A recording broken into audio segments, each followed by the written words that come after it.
আল্লাহর নবী বিশ্ব নবী রাহমাতুল লিল আলামিন খানায়ে কাবার সামনে নামাজে দাঁড়াইলেন। নামাজে দাঁড়ানোর পরে উকবা নামক এক কাফের নবীর গলাটাকে এইভাবে তার কাপড় দিয়া বেঁধে ফেলেছে। হাদিসের মধ্যে পাওয়া যায় উকবা যখন আল্লাহর নবীর গলার মধ্যে কাপড় দিয়ে পেঁচিয়ে ফেলেছে, আল্লাহর নবীর শ্বাস বন্ধ হয়ে যাওয়ার অবস্থা। আল্লাহর নবীর এই অবস্থা দেখে হযরতে আবু বকর সিদ্দিক রাদিয়াল্লাহু আনহু উকবাকে নবীর কাছ থেকে সরায়া উকবাকে ডাক দেয়া বলে, উকবা আতাকতুলুনা রাজুলান আইয়াকুলা রাব্বি আল্লাহ। হ্যাঁ উকবা, আল্লাহর নবী মুহাম্মদ সাল্লাল্লাহু আলাইহি ওয়াসাল্লামের আর কোনো দোষ নাই, শুধু একটাই দোষ, আল্লাহর নবী বলে আল্লাহ ছাড়া আর কোনো শরীক নাই, আর কোনো মাবুদ নাই। এই কথা বলার অপরাধে একটা মানুষকে কি তুমি গলা টিপে হত্যা করে ফেলবে? আল্লাহর নবী আবু বকরের এই কথা যখন শুনলেন, নবী কোনো জবাব দেয় না। আল্লাহর নবী তার নামাজের মধ্যেই ছিলেন, কারণ নবী জানে আল্লাহ নবীকে অর্ডার দিয়েছে, ওগো নবীজি যদি কোনো বিপদে পড়েন গো ইস্তাইনু বিসসবরি ওয়াসসালাহ, ও নবীজি আপনি ধৈর্য আর নামাজের মাধ্যমে আল্লাহর কাছে সাহায্য চান, মহান আল্লাহ আপনাকে সাহায্য করবেন। শুধু তাই নয়, একদিন নবীজি নামাজে দাঁড়িয়েছেন, নবীর পাশে আবু জাহেল তার দলবল নিয়ে হাসি ঠাট্টা মশকরা করে। আবু জাহেল ডাক দেয়া বলে, কে আছো অমুক গোত্র থেকে উটের নারী বুড়ি নিয়ে আসতে পারবে? এক হতভাগা, এক পোড়া কপাল, এক কপাল পোড়া ওই গোত্রের কাছে গিয়ে উটের নারী ভুঁড়ি নিয়ে আসলো। উটের নারী ভুঁড়ি এনে আল্লাহর নবী যখন সেজদায় গিয়েছে, আল্লাহর নবীর কাঁধ আর পিঠের উপরে উটের নারী ভুঁড়ি ফেলে দিয়েছে। আল্লাহর নবীর উপরে যখন উটের নারী আর ভুঁড়ি ফেলে দিয়েছে, নবী কোনো জবাব দেয় না। আল্লাহর নবী সেজদা থেকে মাথা উঠায় না। কিতাবের মধ্যে আছে আল্লাহর নবীর এই অবস্থা দেখে হযরত ফাতেমা রাদিয়াল্লাহু তাআলা আনহা দৌড়ে আসলেন আব্বার কাছে। আব্বার কাছে এসে আল্লাহর নবীর পিঠ আর কাঁধ থেকে উটের নারী ভুঁড়িগুলো পরিষ্কার করে আল্লাহর নবীকে যখন উপরে তুললেন, আল্লাহর নবী ডাক দেয়া বলে, হ্যাঁ ফাতেমা, তুমি কি মনে করেছো আমার আল্লাহ বুঝি এই দৃশ্য দেখেন না? কিন্তু আল্লাহ আমাকে জানায়া দিয়েছেন, ওগো নবীজি যদি ধৈর্য আর নামাজের মাধ্যমে আমি আল্লাহর কাছে সাহায্য চান গো, আমি আল্লাহ ওয়াদা দিলাম, আমি আল্লাহ নিশ্চয়ই আপনাকে নিজ গুণে সাহায্য করব। আল্লাহর নবীর উপরে এইভাবে যখন বিপদ আসা শুরু করলো, নির্যাতন আসা শুরু করলো, রাসূল তাৎক্ষণিক কোনো জবাব দেন নাই। কেন? আল্লাহ শিখাইয়া দিয়েছেন, ওগো নবী আপনাকে ধৈর্য ধরতে হবে। ধৈর্য ধরলে এর কি লাভ এটা একটু পরে বলতেছি। আগে আমাদের বোঝা দরকার ধৈর্যের পরিমাণটা কেমন হওয়া দরকার, ধৈর্য আমাদের কেমন হওয়া দরকার। হযরত সাদ বিন আবি ওয়াক্কাস রাদিয়াল্লাহু তাআলা আনহু বলেন, আমাদেরকে যখন শিয়াবে আবি তালেবের মধ্যে বন্দী করে রাখা হলো, আমরা মুসলমান, নবীর হাতে হাত রেখে কালিমা পড়েছি, এই অপরাধে আমাদেরকে আমাদের সমাজ, পরিবার, বাবা মা সবকিছু থেকে বিচ্ছিন্ন করে ফেলা হয়েছে। সাহাবাই কেরাম তো এমন ছিলেন, সবকিছু ছেড়ে দিতে রাজি, কিন্তু আল্লাহ এবং তার রসুলকে ছাড়তে রাজি ছিলেন না। জোরে বলেন ঠিক কিনা? সাদ বিন আবি ওয়াক্কাস রাদিয়াল্লাহু তাআলা আনহুর কথা বলতে আরেকটা কথা মনে পড়ে গেল। সাদ বিন আবি ওয়াক্কাস রাদিয়াল্লাহু তাআলা আনহু ছিলেন মা ভক্ত ছেলে। মা যেমনে কইতেন এমনি শুনতেন। ইসলাম গ্রহণ করার পরে তার মা বলে, তুই কি ধর্ম গ্রহণ করছস? তোর ধর্মের নাম শুনলেই আমার গুসা উড়ে। তুই কি ধর্ম গ্রহণ করলি? তুই যদি এই ধর্ম না ছাড়স, আমি মা ওয়াদা দিলাম আমি 2 দিন 3 দিন কিচ্ছু খাবো না, না খেয়ে মরে যাব। মার ধারণা হইল আমার ছেলে যেহেতু মা ভক্ত সন্তান, মার এই অবস্থা দেখলে ধর্ম সর্ম ফালাইয়া মার কাছে চলে আসবে। সাদ বিন আবি ওয়াক্কাস রাদিয়াল্লাহু তাআলা আনহু 2 দিন পরে গিয়া দেখে মা না খায়া পড়ে রইছে, আমরণ অনশন। মা বলছে আমি খাবো না, তুই ধর্ম ছাড়। সাদ বিন আবি ওয়াক্কাস মুচকি মুচকি হাসে। তিনি মাকে গিয়া বলে, মা আল্লাহর শপথ, ইয়া উম্মা, ও আমার প্রিয় আম্মা জান, আল্লাহর শপথ আমি আপনাকে জানায়া দেই, আল্লাহ যদি আপনাকে 100 জীবন দান করতেন, আর আপনি যদি না খাইতে খাইতে একটা একটা করে 100টা জীবনও আপনি বিলীন করে দিতেন, আমি ওয়াদা দিলাম তথাপিও আমি সাদ বিন আবি ওয়াক্কাস 1 মুহূর্তের জন্য ঈমান হারা হইতে রাজি ছিলাম না। এই পরিমাণ সত্য ঈমান।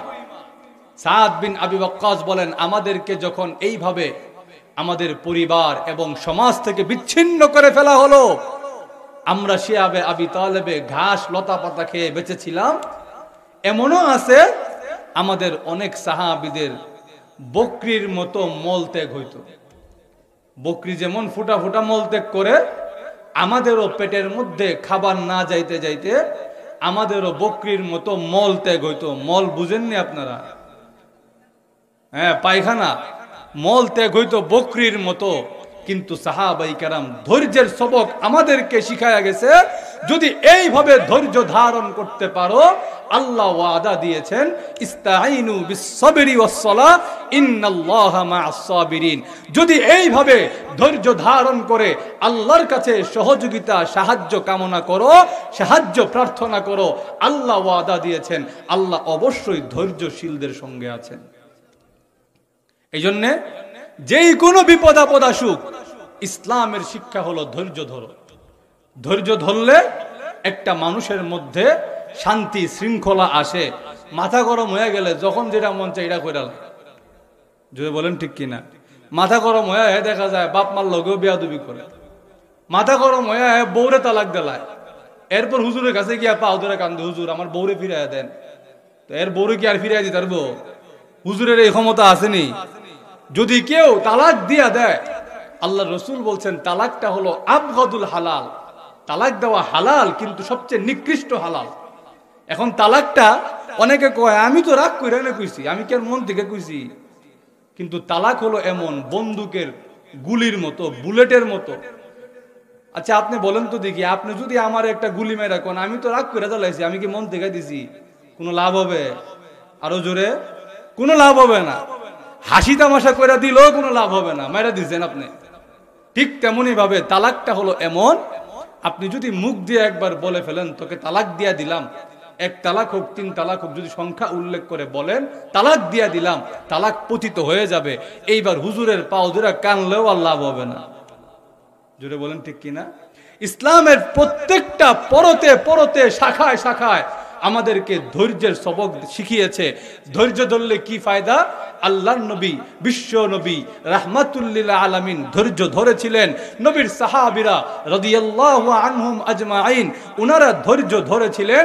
এর বিনিময়ে আল্লাহ ইসলামকে সারা বিশ্বে ফুটিয়ে তুলেছে। জোরে বলেন ঠিক কিনা? নবীজি সাল্লাল্লাহু আলাইহি ওয়াসাল্লাম যখন কালিমার দাওয়াত দেওয়া আরম্ভ করলেন, আল্লাহর নবী মনে করেছিলেন আমার বুঝি দাওয়াত কেউ গ্রহণ করবে না।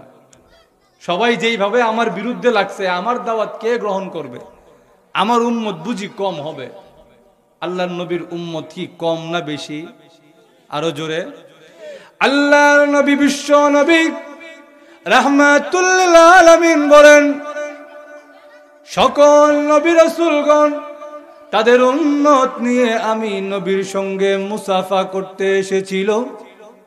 এমনি তাকায় দেখি এক নবী 6 লক্ষ উম্মত নিয়ে আমি নবীর সঙ্গে মুসাফা করতে এসেছে।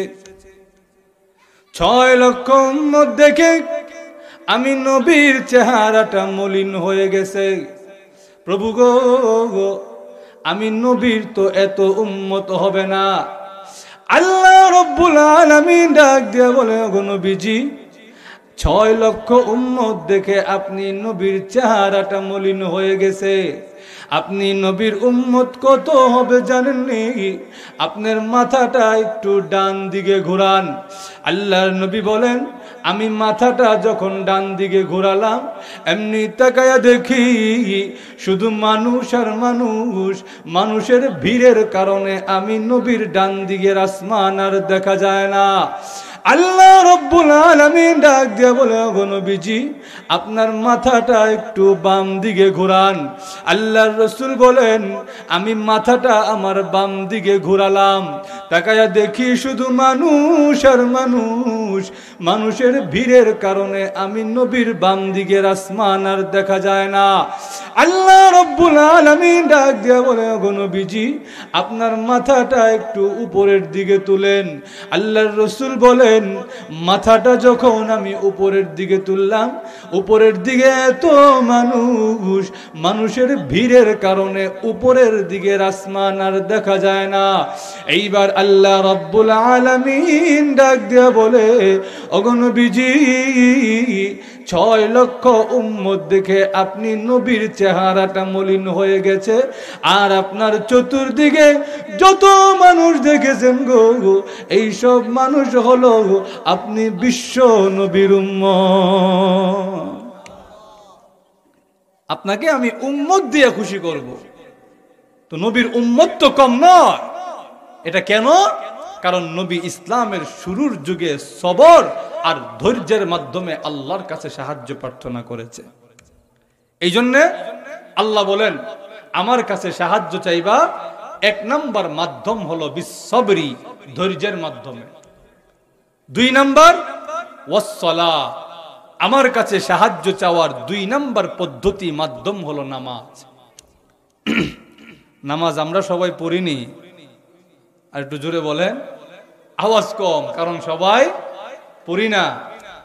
নামাজের প্রতি আমাদের গাফলতির কোনো শেষ নাই, অথচ নামাজ এইটা এত বড় একটা ইবাদত।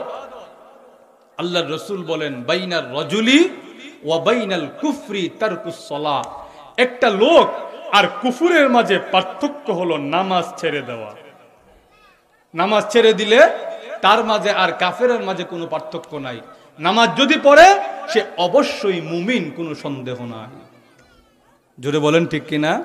নামাজ পড়লে সে মুমিন, আর নামাজ ছাড়লে সে কি মুমিন না মুসলমান বুঝার কোনো উপায় নাই। নামাজ তো পড়ে না। আল্লাহ রাসূল বলেন, তাফসীরে মাজহারিতে আনছে, আস-সালাতু মি'রাজুল মুমিনিন, নামাজ হলো মুমিনের মেরাজ। মেরাজ বুঝেননি আপনারা? মেরাজ হলো আবিধানিক অর্থ না, পারিভাষিক অর্থ হলো আল্লাহর সঙ্গে সাক্ষাৎ। নামাজে দাঁড়াইলে বান্দার সম্পর্ক কার সাথে হয়ে যায়? আরো জোরে, আল্লাহর সাথে। আল্লাহ নিজেই কোরআনে বলছেন, আল্লাযীনা ইয়াযুন্নুনা আন্নাহুম মুলাকু রাব্বিহিম ওয়া আন্নাহুম ইলাইহি রাজিউন।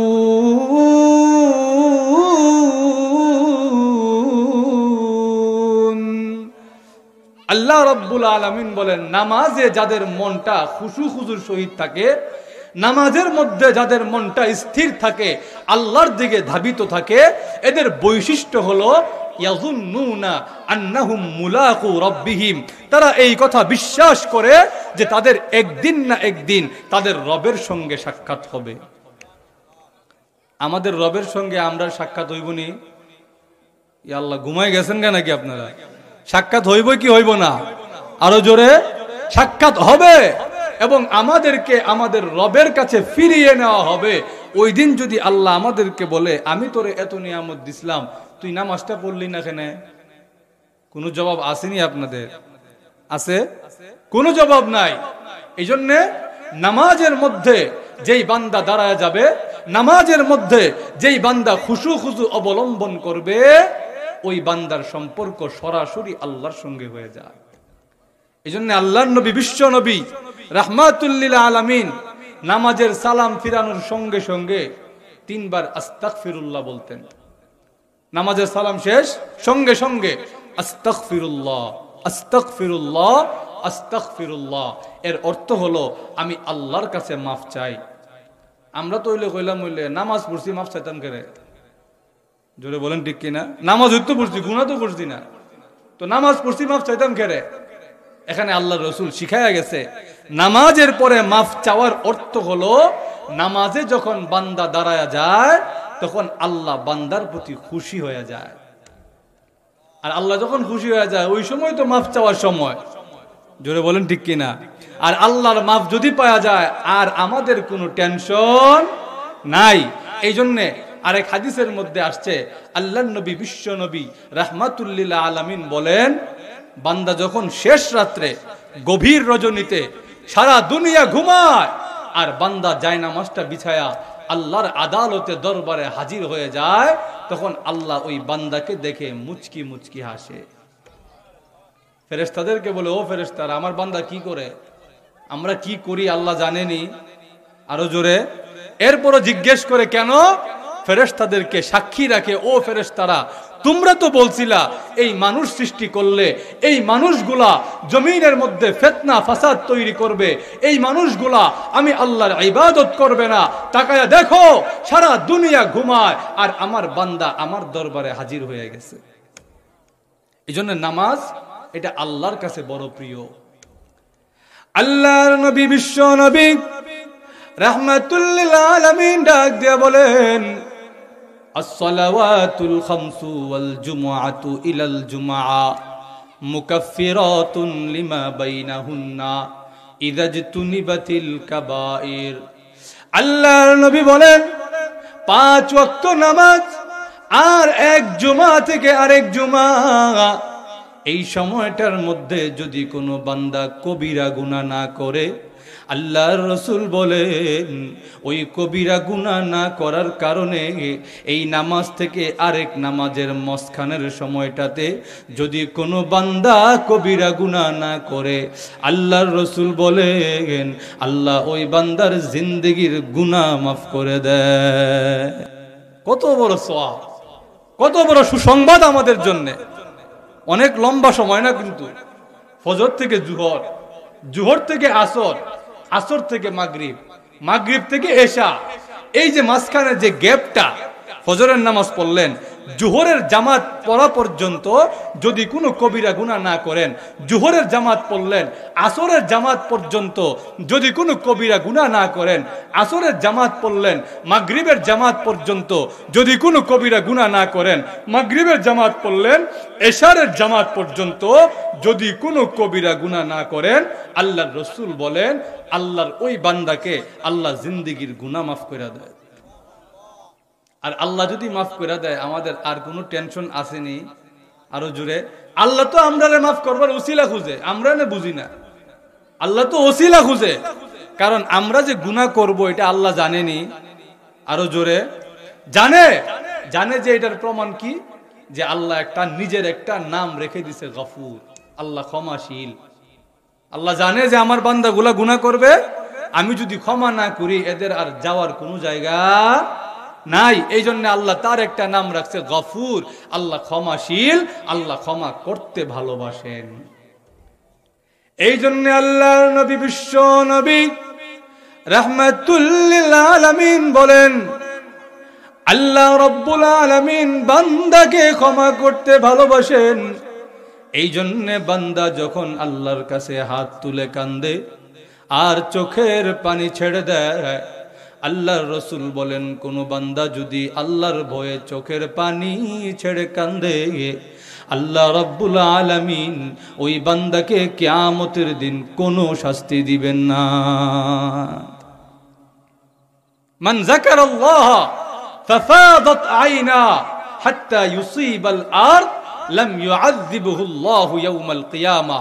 আল্লাহর রাসূল বলেন আল্লাহরে স্মরণ করছে, আল্লাহ গো আমি তো গুনাহ করে ফেলছি, আপনি যদি মাফ না করেন আমার তো আর যাওয়ার জায়গা নাই। এইভাবে কাঁদতে কাঁদতে তার চোখ দিয়া পানি পড়তেছে, আর ওই পানি জমিনে গিয়া পড়ছে। আল্লাহর রাসূল ওয়াদা করেছেন আল্লাহর ওই বান্দাকে কিয়ামতের দিন আল্লাহ কোনো শাস্তি দিবেন না। কিয়ামতের দিন যদি আল্লাহ আমরারে মাফ করে দেয় আর তো কোনো টেনশন নাই, কারণ কিয়ামতের দিন এইটা এমন এক ভয়াবহ দিন, ওই দিন কেউ আপনাকে সাহায্য করবে না।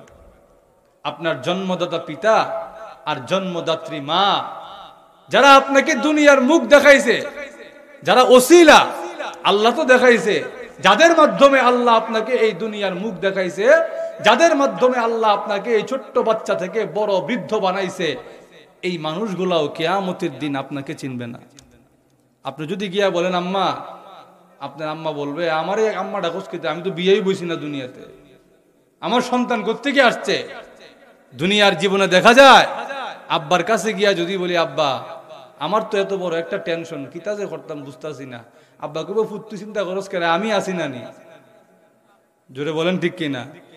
মার কাছে যদি গিয়া বলেন আম্মা আমি তো এমন বড় এক মুসিবতে পড়ছি, কি করতাম, আর কোনো রাস্তা দেখতেছি না, আপনার আম্মা যদি আপনার মাথায় একটা হাত বুলায় দেয় আপনার মনে হবে দুনিয়ার কোনো টেনশনই নেই। কিন্তু এত মমতাময়ী মা আর পিতা, তারা কিয়ামতের দিন আপনাকে পরিচয়ই দিবে না।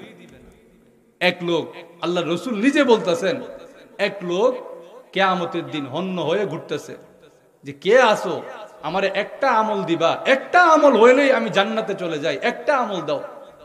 সারা হাসরের মাঠ ঘুরতেছে, তারে কেউ আমল দেয় না। হঠাৎ করে দেখে তার সামনে তার বিবি দাঁড়ায় রয়েছে। হ্যাঁ বিবি, দুনিয়ার জীবনে আমি কেমন স্বামী ছিলাম গো। বিবি ডাক দিয়ে বলে স্বামী, হ্যাঁ দুনিয়ার জীবনে দেখেছি আপনার মতো উত্তম কোন স্বামী আমি জিন্দেগিতে দেখি নাই। বিবি যদি তাই হয়ে থাকে, আজকে কিয়ামতের কঠিন দিবসে আমি আল্লাহর আদালতে ধরা খেয়ে গেছি। যদি তোমার একটা আমল আমাকে দিয়ে দাও, আমি আল্লাহর তৈরি জান্নাতে চলে যাই, জাহান্নামবাসী হই না। এই কথা বলার পরে এইবার বিবি ডাক দিয়া বলে স্বামী গো, যেই জাহান্নামের ভয়ে আপনি আমার কাছে নেকি চাইতে আসছেন, ওই জাহান্নাম তো আমি নিজেও দেখে ফেলেছি। আপনাকে যদি আমল দিয়ে দেই গো, আর আমার আমল নামায় যদি কোনো আমল শর্ট পড়ে যায়, আমিও তো জাহান্নামে চলে যাব। আমি কার কাছে যাব, তখন কোথায় যাব? না না, আপনাকে আমল দিয়ে কোনো সাহায্য করতে পারবো না। আল্লাহর নবী বলেন, ওই লোকটা একটু সামনে গিয়ে এমনি তাকায় দেখে তার সন্তান দাঁড়ায় আছে। সন্তান রে, দুনিয়ার জীবনে আমি কেমন বাবা ছিলাম? সন্তান ডাক দেয়া বলে, হ্যাঁ আব্বা, দুনিয়াতে দেখেছি আপনি নিজে ভালোটা খান নাই, আমাদেরকে খাওয়াইছেন। নিজে ভালোটা পড়েন নাই, আমাদেরকে পড়াইছেন। আপনার মতো ভালো বাবা জিন্দেগিতে দেখি নাই। সন্তান, যদি তাই হয়ে থাকে রে, তোর একটা আমল দিয়া যদি আমাকে সাহায্য করস, আমি আল্লাহর তৈরি জান্নাতে চলে যাই। সন্তান ডাক দিয়া বলে, আব্বা, যে জাহান্নামের ভয়ে আপনি আমার কাছে এসেছেন, ওই জাহান্নাম তো আমি নিজের চোখে দেখে ফেলেছি। যদি আপনাকে আমল দিয়ে সাহায্য করি আর আমার একটা আমল শর্ট পড়ে যায় গো, আমি কার কাছে যাব, কোথায় যাব? আমিও তো তখন জাহান্নামবাসী হয়ে যাব। না না, আপনাকে আমল দিয়া সাহায্য করতে পারবো না। এইভাবে সারা হাসরের মাঠ ঘুরে ফেললেও একজন লোক পাওয়া যাবে না যে তাকে একটা নেকি দিয়া সাহায্য করবে। এই জন্য আল্লাহ রাব্বুল আলামিন ডাক দেয়া বলে, বান্দা বান্দি রে, আগে নিজেকে জাহান্নামের আগুন থেকে বাঁচাও, কারণ যেদিন তুমি আমার আদালতে পাকড়াও হয়ে যাবে, তোমাকে কেউ একটা নেকি দিয়েও সাহায্য করবে না। ওই দিন এত ভয়াবহ, কেউ তোমাকে সাহায্য করবে না। এই জন্যে ওই দিন যদি আল্লাহ আমাদেরকে মুক্তি দিয়া দেয়, জাহান্নাম না দেয়, এটাই হবে সবচাইতে বড় সফলতা। জোরে বলেন ঠিক কিনা? এই জন্যে নামাজের কোনো বিকল্প নাই। নামাজ এটা এমন একটা আমল, as-salatu ইমাদুদ্দিন, নামাজ হলো দ্বীনের খুঁটি। খুঁটি না থাকলে কোনো কিছু থাকে না। আমরা যে এই যে প্যান্ডেল সাজাইছে, যদি খুঁটিগুলা ফালায় দেয় প্যান্ডেল থাকবো নি? ঘুমে ধরে লাইছেনি আপনাদেরকে? খুঁটি ফালায় দিলে প্যান্ডেল থাকবো? থাকবে না। নামাজ এটা হলো দ্বীনের খুঁটি। নামাজ যদি না থাকে তাহলে দ্বীনও আর অরক্ষিত অবস্থায় থাকবে না, দিন শেষ হয়ে যাবে আস্তে আস্তে। এই জন্যে নামাজটা কেমন গুরুত্বপূর্ণ, আল্লাহ রসুল সাল্লাল্লাহু আলাইহি ওয়াসাল্লাম সাহাবীদেরকে একদিন বলেন, ও সাহাবীরা, তোমাদের কি ধারণা, যদি কোনো ব্যক্তি তার বাড়ির পাশে একটা পুকুর থাকে আর এই পুকুরে দৈনিক 5 বেলা গোসল করে, তোমাদের কি মনে হয় যে তার শরীরে কোনো ময়লা থাকবে? আপনাদের কি ধারণা ময়লা থাকবে? যদি 5 বার গিয়া গোসল করে তার বাড়ির পাশের পুকুরে, তার শরীরে তো কোনো ময়লার অস্তিত্ব পাওয়া যাবে না। আল্লাহ রসুল বলেন, তোমাদের কি ধারণা, তার শরীরে কি কোনো ময়লা থাকবে? সাহাবাই কেরাম বলেন, না না হুজুর, তার শরীরে তো ময়লা থাকার কোনো সম্ভাবনা নাই। আল্লাহ রসুল সাল্লাল্লাহু আলাইহি ওয়াসাল্লাম বলেন, ঠিক তেমনি ভাবে কোন বান্দা যখন 5 ওয়াক্ত নামাজ জামাতের সহিত আদায় করে, আল্লাহ তার জিন্দেগীর আমল নামা থেকে এইভাবে গুনাহ পরিষ্কার করে দেয়, তার আমল নামায় গুনাহের ছিটা ফোটাও আর বাকি থাকে না। গুনাহ থাকে না নামাজ পড়লে কেন? আপনি একদিন টেস্ট করে দেখেন যে আমি আজকের থেকে নিয়ত করলাম আমি 2 দিন, বেশি না 2 দিন, 1 ওয়াক্ত নামাজও জামাত ছাড়বো না, প্রত্যেকটা ওয়াক্ত নামাজ জামাতের সহিত পড়বো। 2 দিন পরীক্ষা করে দেখেন, আপনার আমলই ভাল লাগবে, কোনো গুনাহের দিকে আপনার মন যাবে না। জোরে বলেন ঠিক কিনা? আপনি যদি ফজরের নামাজটা জামাতের সহিত পড়ে আসেন, এরপর জোহরের আগ পর্যন্ত কোনো গুনাহ করতে গেলে আপনার মনের মধ্যে এই কথাটা বাড়ি দিবে, আরে আমার না জোহরের নামাজ পড়া লাগবে, আমি গুনাহ করি কেমনে? জোহরের নামাজটা যদি জামাতের সাথে পড়েন, আসর আসার আগ পর্যন্ত আপনি চিন্তা করবেন, আমি না আসরটা জামাতের সাথে পড়বো, আমি গুনাহ করি কেমনে? এইভাবে যখন চলতে থাকবে, আপনি দেখবেন যে আপনি জামাত নামাজ পড়ার পরে ব্যবসায় গেছেন, চাকরিতে গেছেন, দেখবেন যে দুর্নীতি করতে মন চায় না, ঘুষ খাইতে গেলে আপনার মনের মধ্যে বাড়ি দেয়, আমি জামাতে নামাজ পড়ি, আমি ঘুষ খাই কেমনে? আমি মসজিদে জামাতে নামাজ পড়ি, আমি সুদ খাই কেমনে? আমি মসজিদে জামাতের সহিত নামাজ পড়ি, আমি মানুষকে ঠকাই কেমনে? আমাদের এলাকায় ব্যবসায়ী আছে না নাই? আরো জোরে, ব্যবসায়ীরা যদি এই কথা চিন্তা করে, যারা ব্যবসায়ী, আল্লাহ রসুল কিন্তু ব্যবসায়ীদেরকে পছন্দ করতেন, শুধু পছন্দই করতেন না, আল্লাহ রসুল সাল্লাল্লাহু আলাইহি ওয়াসাল্লাম ওয়াদা করেছেন, কোন ব্যবসায়ী যদি সৎ থাকতে পারে, 1 টাকাও হারাম ইনকাম না করে, মানুষকে না ঠকায়, যদি সৎ থাকে, ওই ব্যবসায়ীটা কিয়ামতের দিন নবী আর শহীদদের সঙ্গে জান্নাতে থাকবে। কত বড় সুসংবাদ! তাহলে ব্যবসায়ীরা জামাতে নামাজ পড়ার পরে, দোকানটা খোলার পরে, আপনাদের কি ধারণা তার মনটাতে কি মানুষের ঠকানোর চিন্তা থাকবে? আরো জোরে, থাকবে না। কেন? তার মনের মধ্যে বাড়ি দিবে যে আরে আমি তো একটু আগে জামাতে নামাজ পড়ে আসছি, আবার একটু পরেই আজান দিবে, আবার মসজিদে যাব, যার সম্পর্ক মসজিদের সাথে, সে আবার দুর্নীতি করে কেমনে? যার সম্পর্ক মসজিদের সঙ্গে, সে আবার মানুষ ঠকায় কেমনে? এই চিন্তা আপনার মনের মধ্যে চলে আসবে। আর তখনই আল্লাহ রাসূল সাল্লাল্লাহু আলাইহি ওয়াসাল্লাম বলেছেন, ইযা সাররাকা হাসানাতুকা ওয়া সাআতকা সাইয়্যাতুকা ফাআনতা মুমিন। যখন তোমাকে তোমার নেক কাজ আনন্দিত করবে আর তোমার অসৎ কাজ তোমার মনটারে খারাপ করে দিবে, একটা গুনাহ হয়ে গেলে আপনার মনটা খারাপ হয়ে যাবে যে আরে আমি মসজিদে থাকি, আমি মসজিদে যাই, আমি 5 ওয়াক্ত নামাজ জামাতের সহিত পড়ি, আমার দ্বারা এই গুনাহটা হয়ে গেল। এইভাবে যখন মনের মধ্যে একটা আনজান শুরু হয়ে যাবে, আল্লাহ রাসূল সাল্লাল্লাহু আলাইহি ওয়াসাল্লাম বলেন, তখন তুমি এই বিশ্বাস তোমার মনের মধ্যে রাখতে পারো যে আল্লাহ আমার নামটা মুমিনের খাতায় তুলে দিয়েছেন। এই জন্য এই বিশ্বাসটা যদি আপনার মনের মধ্যে আনতে হয়, নামাজের কোনো বিকল্প, আরো জোরে, নাই। যেহেতু আমাদের এই মাহফিলটাও একটা পাঞ্জেগানা মসজিদের উদ্যোগে আয়োজিত, এই জন্যে আপনাদেরকে অন্তত এই দাওয়াতটা দেওয়া দরকার যে আমার যাই হোক না কেন, আমার 5 ওয়াক্ত নামাজ যেন জামাত ছাড়া না হয়। 5 ওয়াক্ত নামাজ তো পড়তে হবে প্রথমে, এরপর হলো জামাতে পড়তে হবে। জামাত ছাড়া নামাজ পড়া যাবে না। এই নিয়ত করেন, জামাত ছাড়া আমি নামাজ পড়বো না, যা পড়বো ইনশাল্লাহ জামাতের সহিত পড়বো। আল্লাহ রাব্বুল আলামিন আমাদেরকে এই তৌফিক দান করুক, সকলে বলেন আমিন। যেই কথাটা বলতেছিলাম যে নামাজের গুরুত্ব কতটুকু, যদি আমরা মুসলমানরা এই কথাটা বুঝতে পারতাম যে নামাজের গুরুত্ব কতটুকু, তাহলে আজকে আমাদের সমাজের এই অধপতন হইতো না। আমাদের সমাজের অধপতনের মূল কারণ হলো মুসলমানরা নামাজ ছেড়ে দিছে। মুসলমানরা আল্লাহর হক দেয় না, আর আল্লাহর হক যখন দেয় না তখন বান্দার হকও দেয় না। জোরে বলেন ঠিক কিনা?